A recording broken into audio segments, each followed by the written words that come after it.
বড় মাসি শাশুড়ি বাড়িতে সত্যনারায়ণ পুজো। পুজোটা হয়েছে বেশ কিছুদিন আগেই, তবে এতদিন ধরে ভিডিওগুলো আমার ফোন গ্যালারিতে আরাম করছিল। ভিডিওগুলো এডিট করে যে আপনাদের কাছে পৌঁছে দেব সেই সময়টুকুনিও পাচ্ছিলাম না। কদিন যাবৎ জীবনটা প্রচণ্ড ব্যস্ততায় কাটছে। আজ যেই না একটু সুযোগ পেয়েছি, তাই সময় করে বসেই পড়লাম ভিডিওগুলো এডিট করতে। বড় মাসি শাশুড়ি বললাম ঠিকই আপনাদের পরিচয় স্বার্থে, তবে উনি কিন্তু আমাদের সবার পুষিমা। আমার হাজব্যান্ডেরও পুষিমা, আমার মেয়েরও পুষিমা, আর সবথেকে মজার বিষয় আমারও পুষিমা।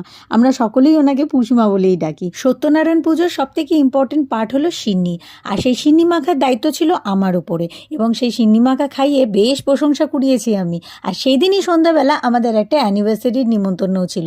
এটা ছিল তাদের প্রথম অ্যানিভার্সারি, দেবের বন্ধু আর তার ওয়াইফ। দিনটা কিন্তু বেশ ভালোই কাটলো। সকালবেলা ঠাকুরের পুজো করে আর সন্ধ্যাবেলা বন্ধু বান্ধবদের সাথে চুটিয়ে আড্ডা দিয়ে আর দারুণ মজা করে অনেক ছবি তুলেছি। খুব তাড়াতাড়ি দেখা হবে আবার।